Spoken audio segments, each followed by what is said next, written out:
Qué alegría verlos. Oramos por cada corazón para que cada vez que venimos a este lugar Dios pueda estar obrando en nuestra vida, ¿no? Esa es la idea. Y bueno, qué edificante lo que cantamos, qué restaurador, qué animador, ¿no? Qué alentador, quiero decir, es lo que estuvimos cantando. Es importantísimo poder hacer este tipo de declaraciones con la confianza de que va mucho más, no es una mera canción, algo que cantamos de la boca para afuera, sino que es algo que queremos que realmente pase en nuestra vida, ¿no? Y en base a eso poder vivir y poder crecer.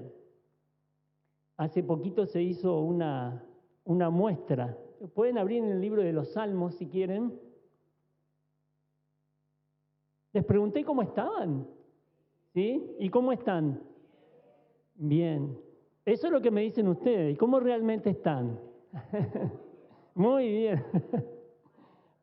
No, fue una broma. No quiero que me respondan. Vamos a abrir en el libro de Salmos. Estábamos haciendo los devocionales. Son muy lindos escuchar los devocionales en los Salmos, en el grupo de WhatsApp de la iglesia. Tal vez no estás, podés estar si querés, con gusto te van a incluir. Me gustaría que veamos en un salmo, pero para introducir el tema que me gustaría que compartamos en esta noche, es un salmo muy lindo. El título que le puse es ¿Panza llena? Cuando hace poquito se hizo una muestra en Buenos Aires de pasar de algo así que decía de lo insignificante a lo maravilloso o algo similar. No, así es, de lo ordinario a lo extraordinario. Así era el título de la muestra, porque se usaban cosas que se desechaban, que se despreciaban, y había alguien que había sido inspirado, bueno, él tiene una capacidad, un artista, una capacidad especial para tomar algo que parece que no significa nada y convertirlo en algo que realmente tenga valor. Y de hecho, que sea capaz de hermosear un lugar como decoración, ¿no? Entonces tomaba un escobillón y hacía algo que realmente terminaba no pareciendo un escobillón. Agarraba los plásticos, las maderas que otros tiraban, y él hizo toda una exposición por la cual pasó mucha gente se admiraban por cómo él utilizaba algo que realmente no tenía valor o un valor menor a lo que después terminaba haciendo. Entonces pensaba muchas veces uno no se da cuenta de todo lo que Dios puede hacer con nuestra vida, realmente cómo nosotros tenemos la tendencia a mirarnos y muchas veces sin querer a resaltar nuestras incapacidades, resaltarlas. Y a raíz de eso ponernos mal, perder el deseo de leer la Biblia, perder el deseo de venir a la iglesia, perder el deseo de orar, porque nos sentimos frustrados por las cosas que nos están tocando vivir.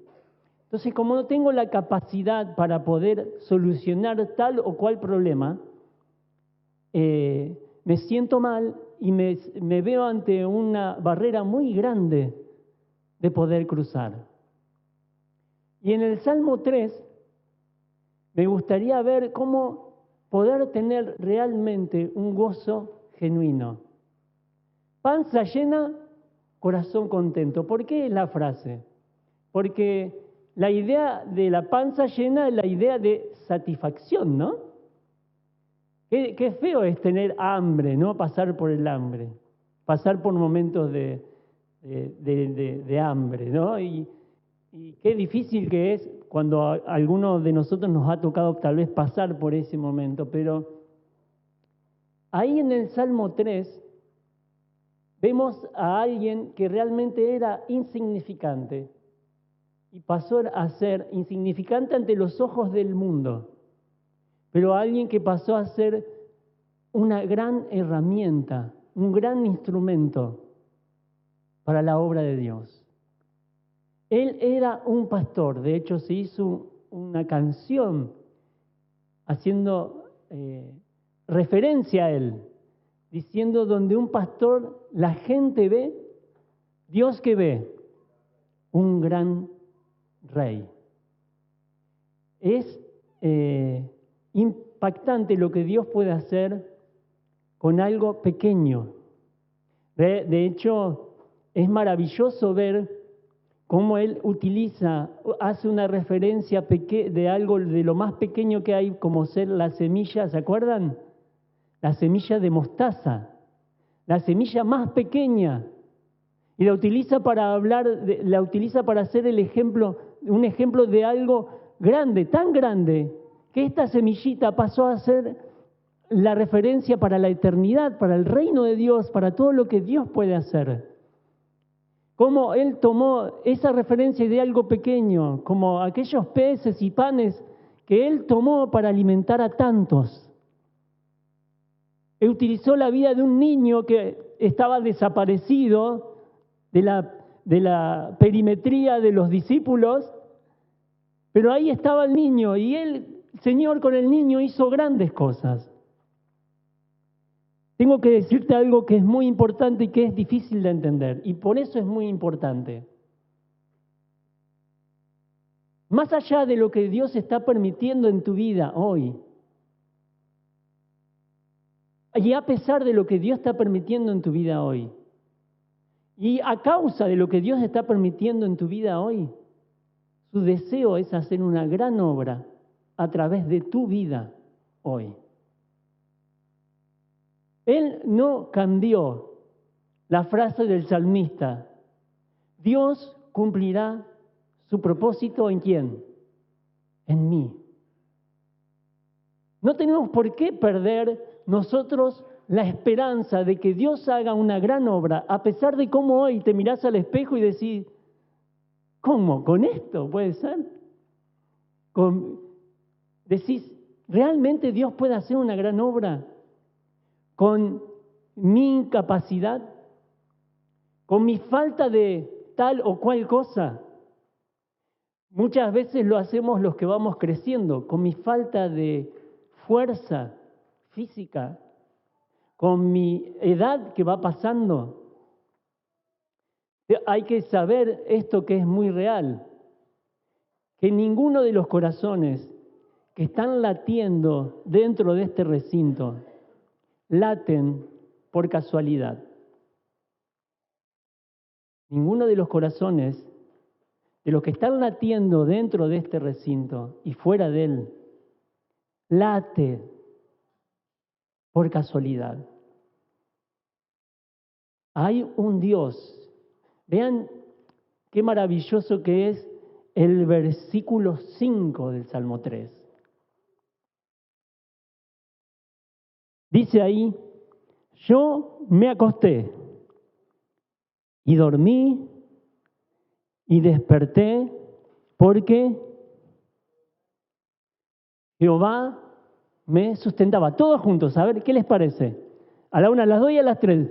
Yo me acosté y desperté porque Jehová me sustentaba. Hay que memorizarlo. ¿Vamos a memorizarlo? ¿Sí? ¿Qué les parece? Fácil. Salmo 3:5. Yo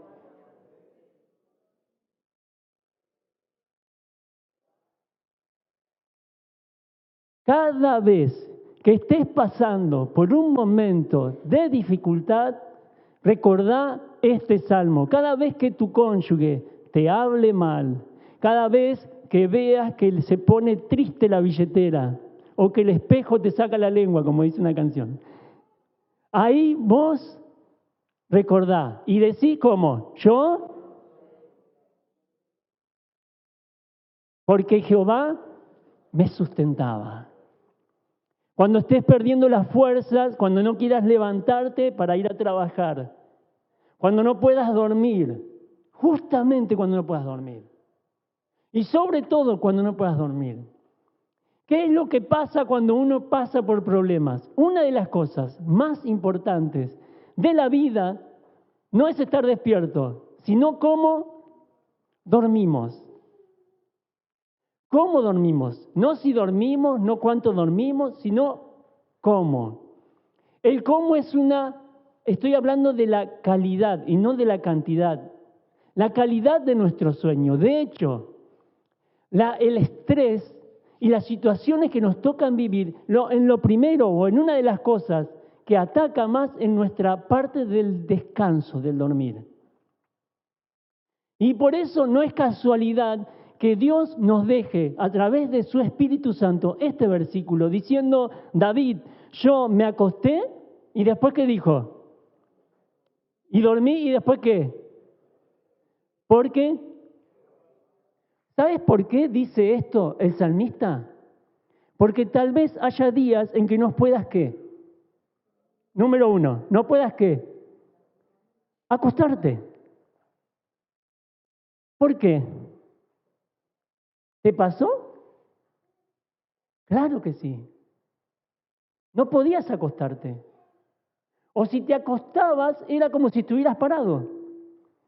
Te acostabas y te estabas con los ojos abiertos, o cerrabas los ojos porque querías dormir, pero parecía como si estabas corriendo una maratón, porque no descansabas.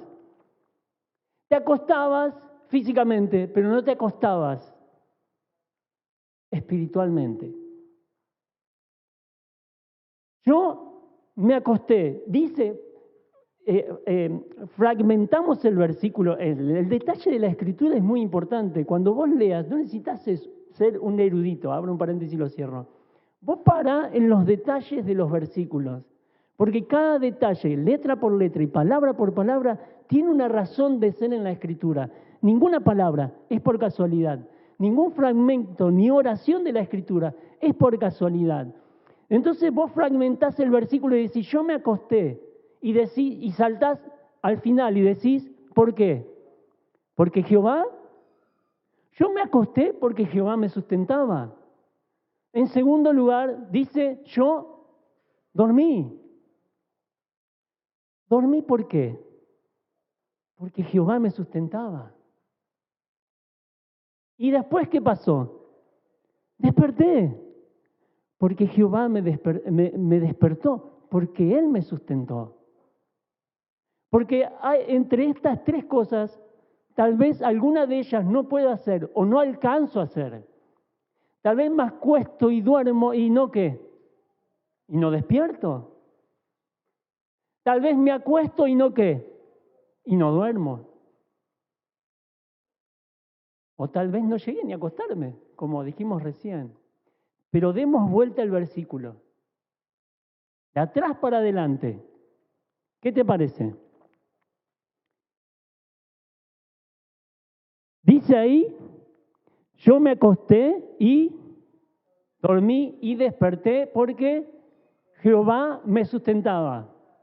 Demos vuelta al versículo y digamos, porque Jehová me sustentaba, yo me acosté y dormí y desperté. Porque Dios me sustentaba, yo me acosté, yo dormí y desperté. Ahora, lo más impresionante de los salmos, lo más impactante de los salmos es en el lugar y en el momento en lo que ellos fueron escritos. Este es David. ¿Cuándo escribió David el Salmo 3? ¿Sabes cuándo escribió David el Salmo 3? Cuando su hijo Absalón lo estaba persiguiendo. Cuando su hijo Absalón, a quien David amaba, quería ocupar el trono, estaba tratando de matar a David. para ocupar su trono. Ahora, eso es impactante. Él estaba huyendo de su lugar, estaba perdiendo un montón de cosas que él tenía por derecho divino. Dios le había dado el lugar donde él estaba. Entonces él acá, él está perdiendo. En primer lugar, tuvo que dejar su pueblo, su comodidad, su trono, su familia. Tuvo que dejar a sus hijos, a su hijo. Tuvo que huir de su hijo. Él estaba sufriendo por todo lo que le estaba pasando. Y tal vez es eso lo que hoy sentís. Estás sufriendo por un montón de cosas que estás perdiendo, que te están pasando. Entonces es el momento, hoy, no mañana, no después, hoy, de volver al lugar correcto y a recuperar la sustentabilidad divina que hemos perdido. Porque no es que Dios no quiere sustentarme, Él lo quiere hacer. El problema es que yo no lo dejo.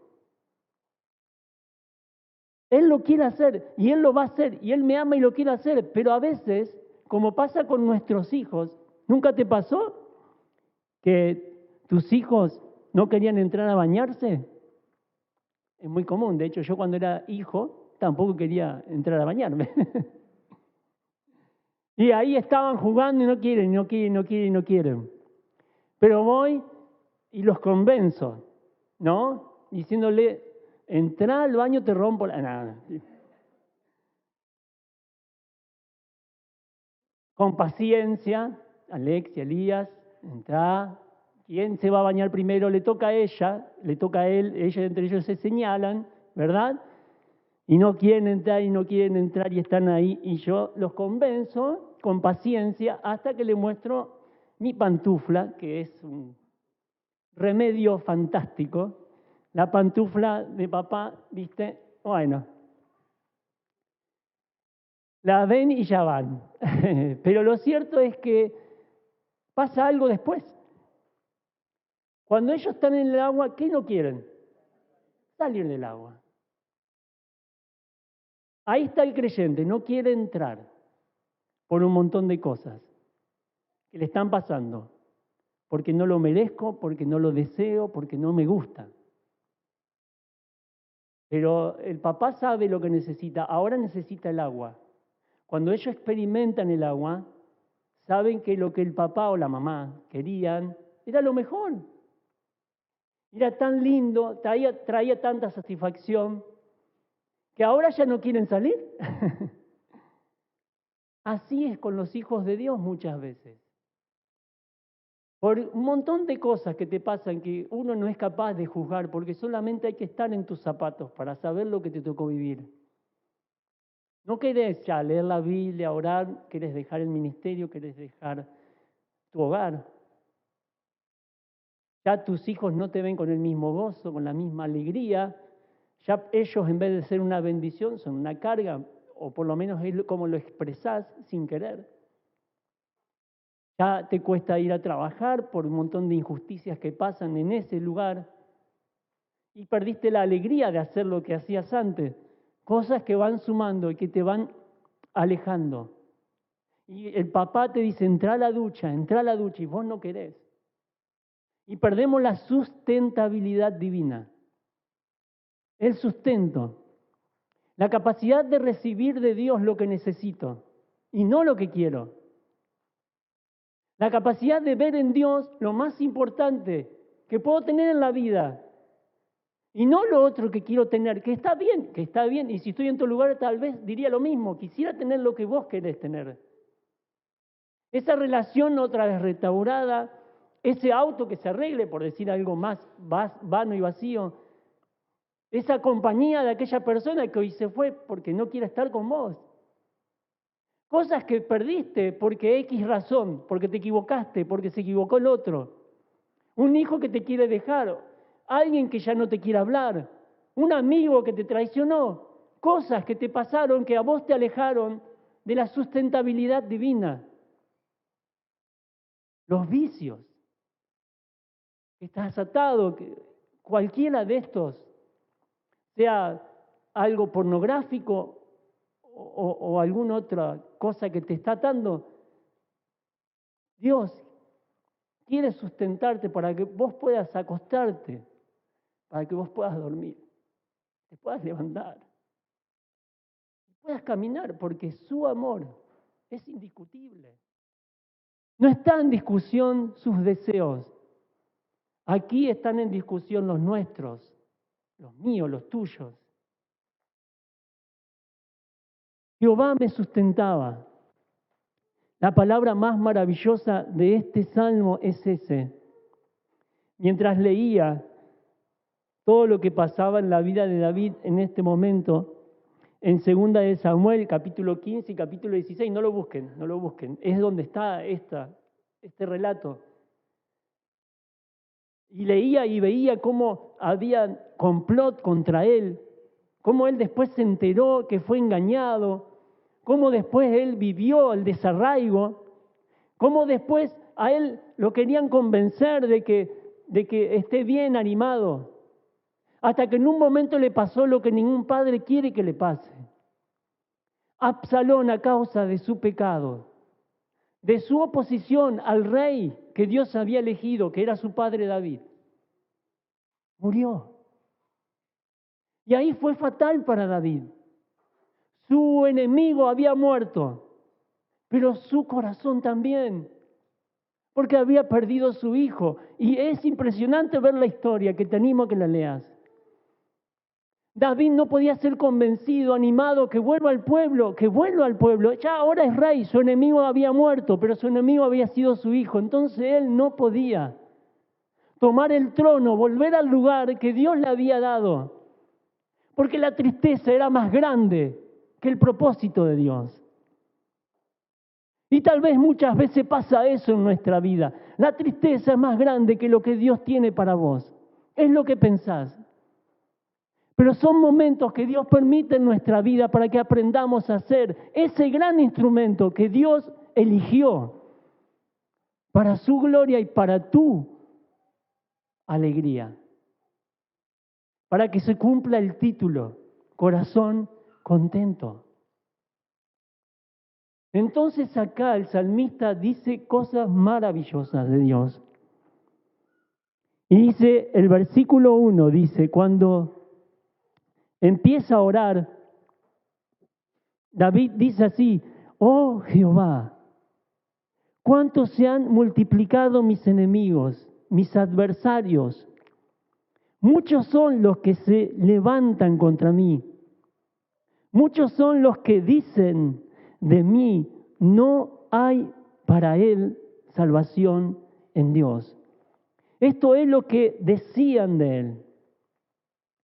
Esto es lo que decían en él. Ahora, para recuperar nuestro sustento en Dios, para recuperar esto que Dios quiere darnos, esta capacidad de acostarnos, de dormir, de descansar y de despertar, y de seguir al otro día y que vuelva a suceder lo mismo en nuestra vida, lo primero que debe haber en nosotros es un compromiso real con Dios.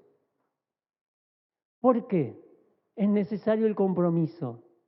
Es necesario el compromiso porque tenemos enemigos. El enemigo está ahí. Dice la Escritura en Juan capítulo 10, tenemos un enemigo que es el diablo, Satanás, que dice que él vino a matar y a hurtar, que él es mentiroso, que él es padre de mentira, que él tiene un plan para tu vida. Dios tiene un propósito, pero él también lo tiene. Y está buscando encontrar al Hijo de Dios en debilidad para poder llegar a su vida y poder susurrar a su corazón.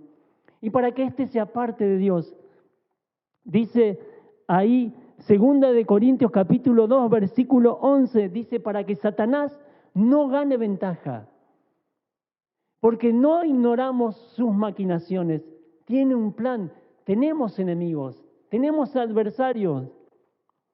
El mundo mismo, Satanás, el mundo, nuestros malos deseos son nuestros enemigos. Debe haber en nosotros un compromiso real con el Dios que nos ama.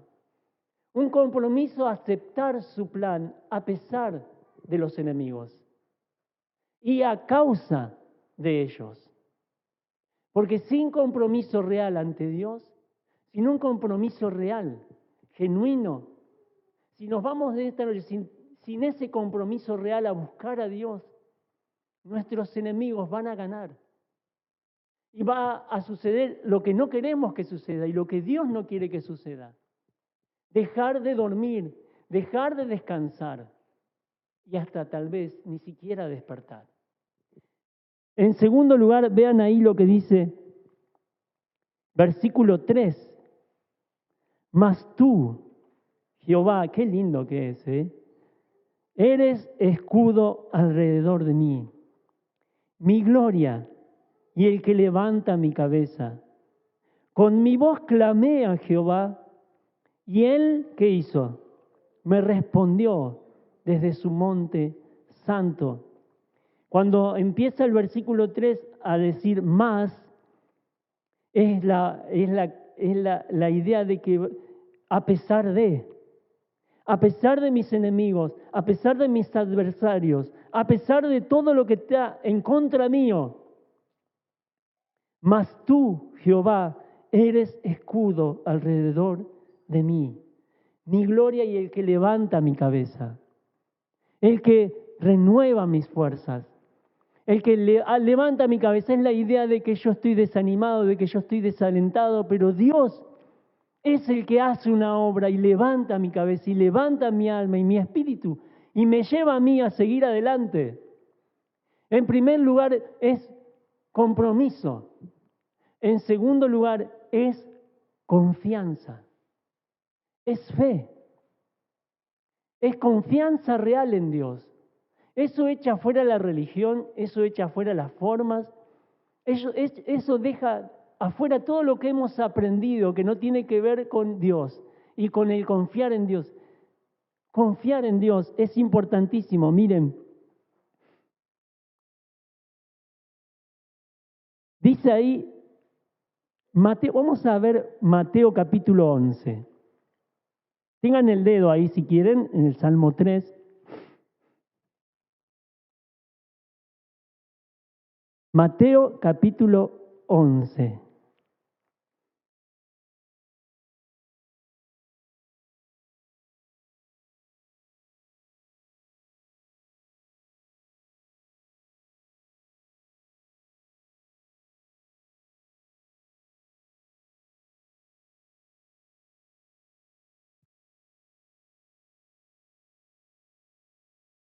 Dice ahí el versículo 1, vamos a leer desde el versículo 1, dice, cuando Jesús terminó de dar instrucciones a sus 12 discípulos, se fue de allí a enseñar y a predicar en las ciudades de ellos. Al oír Juan en la cárcel los hechos de Cristo, le envió 2 de sus discípulos para preguntarle, ¿eres tú aquel que había de venir? ¿O esperaremos a otro? Juan es Juan el Bautista que está en la cárcel. Como él estaba revelando algo mal en el rey, estaba haciendo algo, el rey lo tomó y lo llevó a la cárcel. Y ya había transcurrido un tiempo, pero Juan está preguntando si este Jesús era el que tenían que tener o era el que debían esperar. Ahora saben quién es Juan. Juan es el que dijo, he aquí el Cordero de Dios que quita el pecado del mundo. Juan fue el que bautizó a Jesús. Juan fue el que escuchó la voz que venía del cielo que dijo de Jesús, este es mi Hijo amado. Entonces, ¿cómo puede ser que ahora Juan, estando en la cárcel, pregunte si Jesús era Jesús? ¿Qué había pasado con Juan? ¿Cómo puede ser que Juan haga esta pregunta si él supuestamente sabía de quién era Jesús? Lo que sucedió es que él estuvo en la cárcel, estaba encerrado. Y lo único que tenía él era información por lo que le decían de Jesús. Él no sabía qué sucedía. Él, porque estaba en la cárcel, no sabía si Dios lo había mandado a preparar el camino, si él había vivido y había siempre obedecido a Dios. Él había vivido en obediencia. ¿Qué había pasado en Juan ahora? Que no confiaba en ese Jesús que él bautizó. ¿Dónde estaba la fe de este Juan? ¿Qué pasó con él? Empezó a dudar. Y es eso lo que sucede en nosotros, la duda.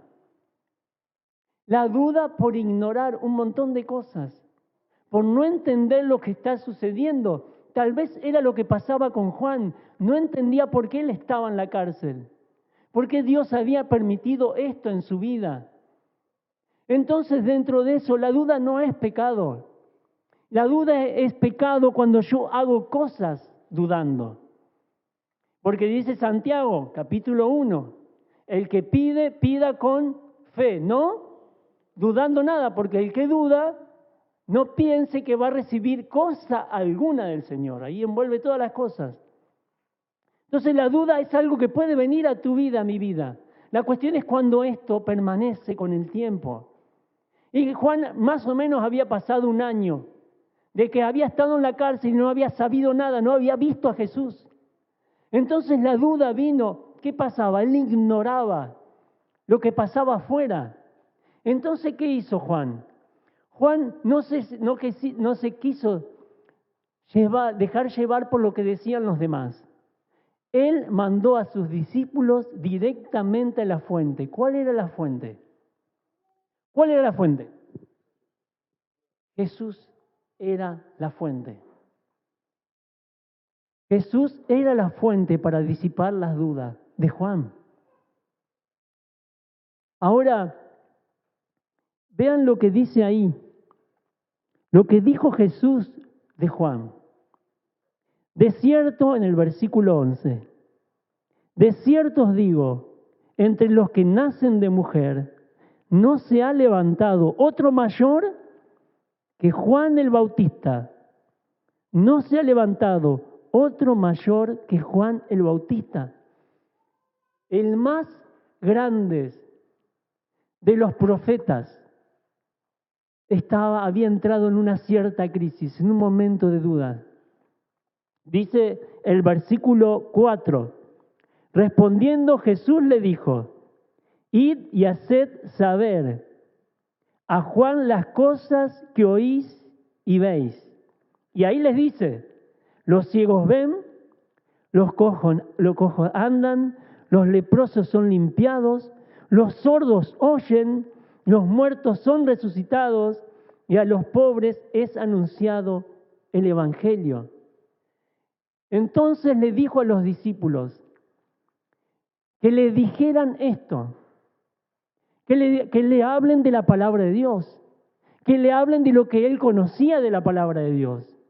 Y así iba a comprender quién era Jesús.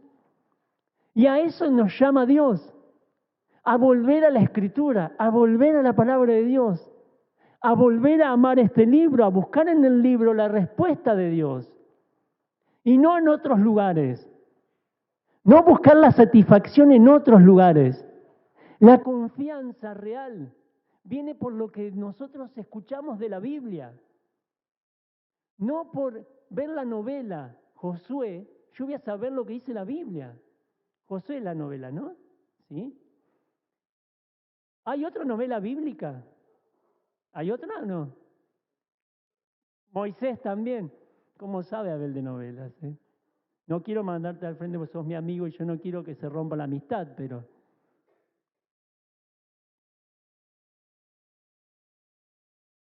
Eso no me va a hacer a mí. Yo tengo que ir a la Escritura y experimentar la Biblia. ¿Sí? Y buscar ahí lo maravilloso que Dios tiene para decirme, la palabra de Dios. La confianza viene por el oír. ¿Por el oír qué? La palabra de Dios. Vamos a ver otro ejemplo en Lucas capítulo 17, sobre la confianza real. Mateo, Marcos, Lucas, ahí vamos para adelante, 17.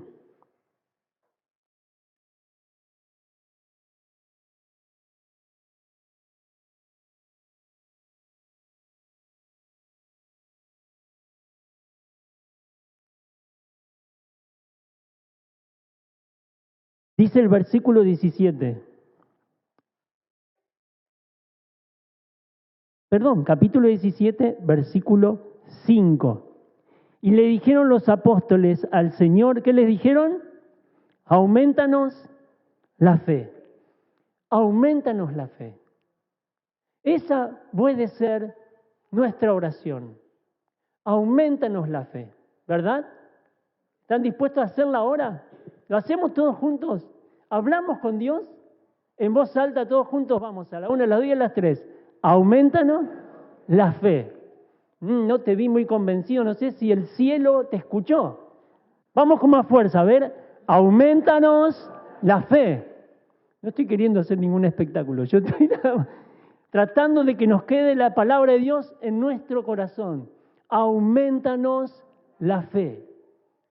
Esta frase, ¿en qué contexto está?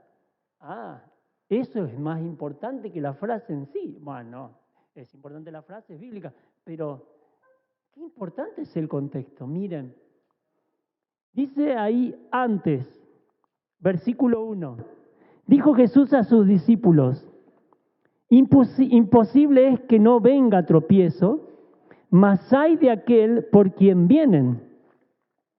Mejor le fuera que se le atase al cuello una piedra de molino y se le arrojase al mar, que hacer tropezar a uno de estos pequeñitos, ser de tropiezo. Esa es la idea. Y dice el versículo 5, mirad por vosotros mismos, si tu hermano pecare contra ti, ¿y qué dice? Repréndele. Y si se arrepintiese, perdónale. Y si 7 veces al día, 7 veces al día, pecare contra ti, y 7 veces al día volviera a ti diciendo, me arrepiento, perdónale. Y los discípulos le dijeron, ¿qué le dijeron? Aumentanos la fe. Espera, Jesús le está hablando del perdón y ellos le salen con auméntame la fe. ¿Qué tendrá que ver una cosa con la otra? Me hace acordar cuando la reto a Alexia. ¿Me están grabando? Bueno, pobre Alexia. La estoy diciendo, ¿por qué no hiciste eso? Y ella me dice, papá, ¿te acordás de ese día que nada que ver? ¿Viste? Es como que los discípulos hicieron algo parecido, como que desviaron la mirada del problema y dijeron una frase fuera de contexto, pero no lo es así. Está diciendo Jesús, si viene 7 veces alguien y te da una bofeteada, si viene la primera vez te da una mejilla, el Señor dijo que hay que poner la otra mejilla, ¿verdad? Viene por segunda vez la otra mejilla, entonces si te viene a pegar te viene a pegar, le pones la otra mejilla. Esa es la idea, ¿verdad? Ahí le perdonás otra vez, 2 veces. Pero viene la tercera. Y en la tercera no hay ninguna cuestión bíblica, así que tenés la capacidad de devolverlo, ¿viste? Ahí te acordás de otro versículo. Más bienaventurado es dar que recibir.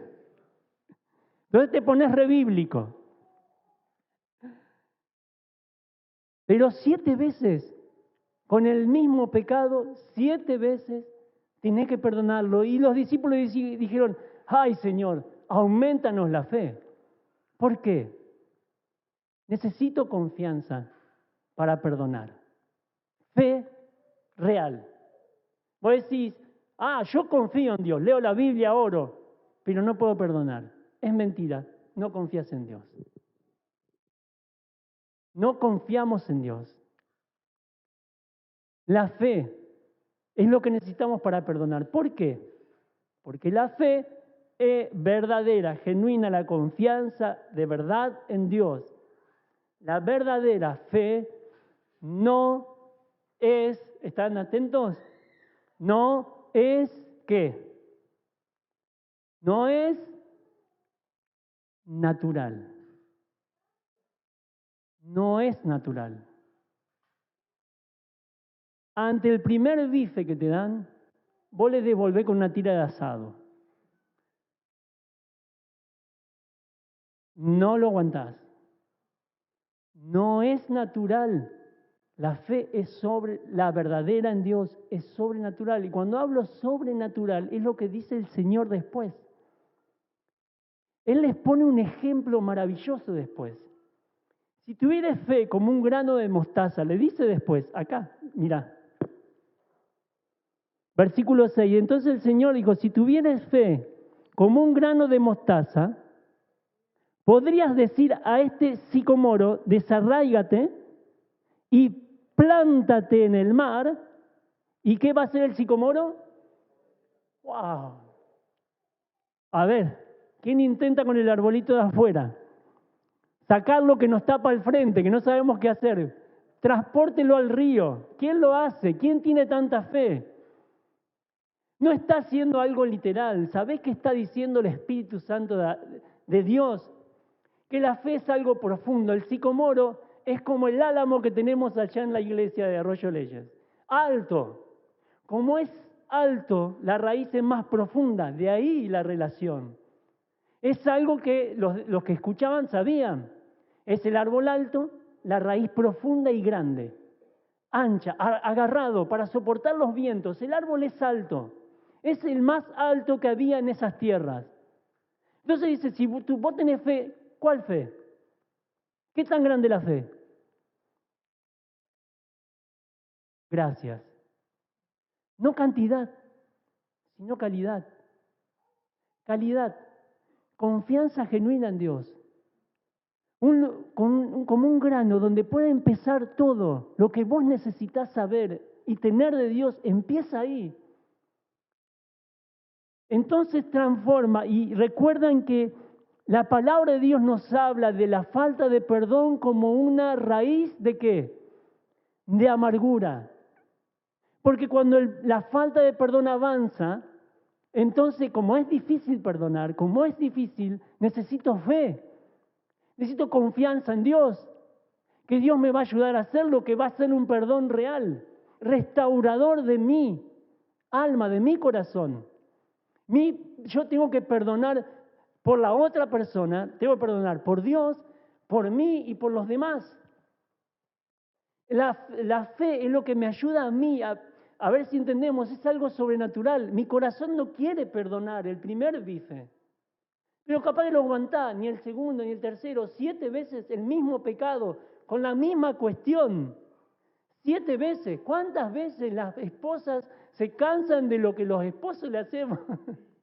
Dejamos la media en el mismo lugar, la media sucia, dejamos desordenado en el mismo lugar y tienen que tener paciencia y perdonar una y otra vez la misma cuestión, pero es algo chiquito. La cuestión son las otras cosas que suceden en nuestra vida y que tenemos que perdonar, pero mi corazón no quiere perdonar y está lastimado, está quebrado. Dios no puede sustentarlo porque Él está rebelde, porque no quiere perdonar. Porque no merece el daño que le hizo tal o cual persona. Necesitamos confianza en Dios, fe, aumentanos la fe. Mi corazón está rebelde ante esta verdad del perdón. Entonces Dios no puede sustentarme, no lo va a hacer, no lo quiere hacer tampoco. Porque sustentarme a mí cuando yo no quiero perdonar, es sustentar mi ego, no lo va a hacer. Ahora, perdón no significa aceptar que todo lo que el otro hizo está bien. No, perdonar es perdonar la falta que te hizo tal o cual persona, cristiana o no cristiana. Es la que restaura tu alma, es la que necesita tu alma, limpieza de la amargura, porque la amargura es un impedimento para que Dios obre en nuestra vida. Entonces, necesitamos fe, algo sobrenatural, el sustento de Dios. que Dios pueda guiarme, que Dios pueda llenar mi vida. Me acosté. ¿Y qué pasó después? Porque Jehová me sustentaba. Cada día de mi vida debe ser así. Es importantísimo saber que lo que es real es lo que hace a Dios obrar en mi vida. Estar consagrados, estar entregados a Dios, para que Dios pueda sustentarme, sostenerme y utilizarme para Él, para su gloria, para que pueda encontrar la satisfacción genuina. Había un matrimonio misionero que en un lugar donde había persecución, en un momento su esposo, el matrimonio misionero, su esposo salió a hacer la obra de Dios, fue tomado, fue agarrado, fue llevado a una cárcel. En la iglesia donde se reunían, estaban orando y la mujer empezó a buscarla en distintos lugares y no encontraba a su esposo. Esta es una historia real que pasó hace poquitos años. Entonces, iba a tal o cual lugar la mujer y no lo encontraba, y como que había recorrido todo y ya no había un lugar donde encontrarlo, relata la mujer. Llega a la iglesia y le dice, oren, esta va a ser mi último intento, pero oren, quiero encontrar a mi esposo. Entonces ella va a un último lugar y pregunta, y como en todos los lugares donde había ido le dijeron que no, estaba su esposo ahí. Ya deshecha la esposa, va caminando hacia la puerta y mira así, hay una puerta abierta de una oficina. Y había muchos pasaportes en un escritorio, así desparramados. Pero había un pasaporte que tenía un color distinto a lo de los demás. El pasaporte tiene un color verde oscuro o azul, depende del lugar, pero había uno que tenía el color de su nacionalidad. Ella paró y volvió al hombre que la había atendido y le dijo, mi esposo está acá. Mi esposo está acá. Por favor, búsquelo, por favor, le rogó tanto que como que se cumplió la parábola de Lucas, cuando el Señor dice que hay que insistir. Y el rey, aunque sea malo, por tanta insistencia se va a cansar y va a hacer caso. Y dijo, bueno, lo voy a buscar. Pero usted tiene que hacer algo. Si lo encuentro, usted tiene que ir al aeropuerto y sacar 2 boletos de avión. Porque apenas lo encuentre, lo llevo para allá. A todo esto, el hombre lo va a buscar, el oficial lo va a buscar, y no va que lo encuentra él atado y encapuchado. Esto significaba que si estaba atado y encapuchado, solamente estaba esperando a su verdugo para que lo llevara a matar. Este oficial lo agarró y lo llevó al aeropuerto. Cuando llegó al aeropuerto, en el transcurso del viaje, el oficial no le había dicho nada a él. ¿Por qué lo llevaba? Entonces, el misionero pensó que iba a la muerte. Ahora yo me imaginé nada más las oraciones del misionero. ¿Cuáles habrán sido? Algo que no sabemos porque no dijo nada. ¿Cómo habrá orado? ¿No? Y tratando de ponerte en lugar de él, encapuchado, que alguien lo agarró y lo llevaba. No lo llevó. Lo último que podría haber pensado él es que lo llevaba al aeropuerto porque la gente moría, los misioneros, los cristianos morían. Es lo que sucedía. De hecho sucede. Y entonces llega al aeropuerto y bueno, levantan su túnica y lo primero que ve es a su esposa llorando. Cambió todo. Y me acordé de este versículo cuando escuché esto. La esposa dice, tengo los pasajes, pero no hay lugar en el avión. ¿Vieron? No eran un lugar donde no había con números. Entonces el oficial sube al avión y le dice, vos y vos te bajás. Y se lo subió al avión y por eso pudieron contar esta historia, que es real, que sucedió. La iglesia oró, todo siguió. Dios tiene un propósito por el cual nos hace pasar por distintas circunstancias en nuestra vida.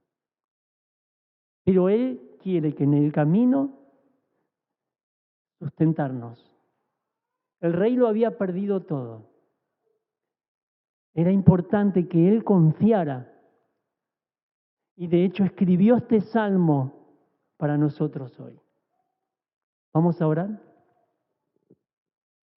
Y ahí en el silencio de nuestro corazón hablar con Dios. Y tal vez en esta hora tu deseo es decirle, Señor, sustenta mi vida, te necesito. Estás triste, estás dolida, dolido por algo que Dios sabe que tiene que restaurar.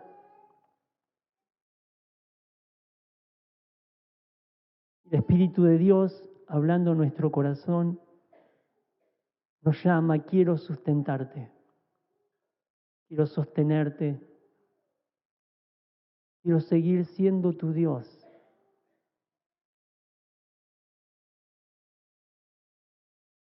Has dejado de disfrutar de mi amor. Has dejado de disfrutar de mi sustento, ya no me ves hace un tiempo.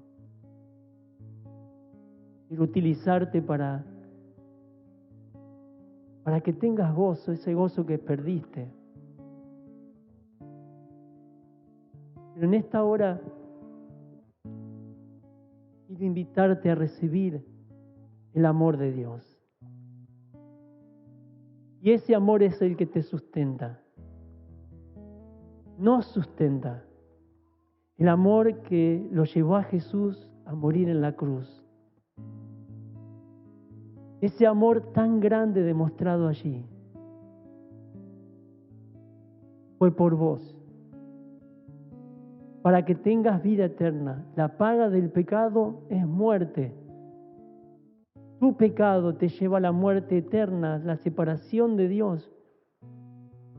Pero Jesús derramó su sangre en la cruz por tus pecados para limpiarte de una vez y para siempre. ¿Querés ese amor que te limpia? Ese amor que te salva del infierno y te lleva al cielo, te da una nueva esperanza. Si es así, te invito a que ores de esta forma, que hables con Dios de esta forma, decirle así, Señor Jesús, quiero que seas mi sostén.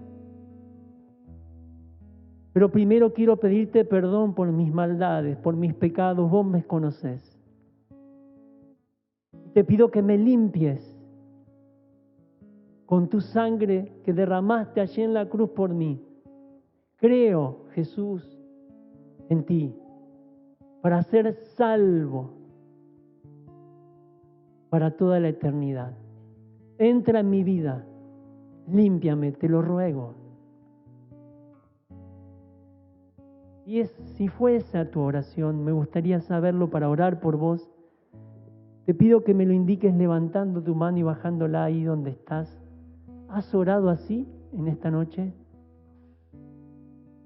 ¿Hay alguien que ora? Que Dios te bendiga. Que Dios te bendiga. ¿Alguien más? Que Dios te bendiga. Que el Señor te bendiga. ¿Alguien más ha orado así, buscando el sustento y el amor de Dios? Querido Dios, hablamos contigo, tu iglesia. a quien amas. Queremos ser sostenidos por ti, Dios. Queremos ser útiles en tus manos.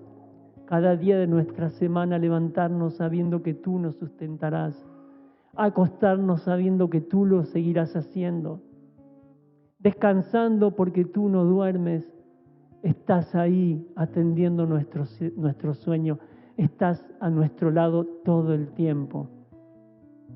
Te agradecemos, Dios, por tu gran bondad, a pesar de lo que somos, tu gran misericordia. En el nombre de Jesús, amén.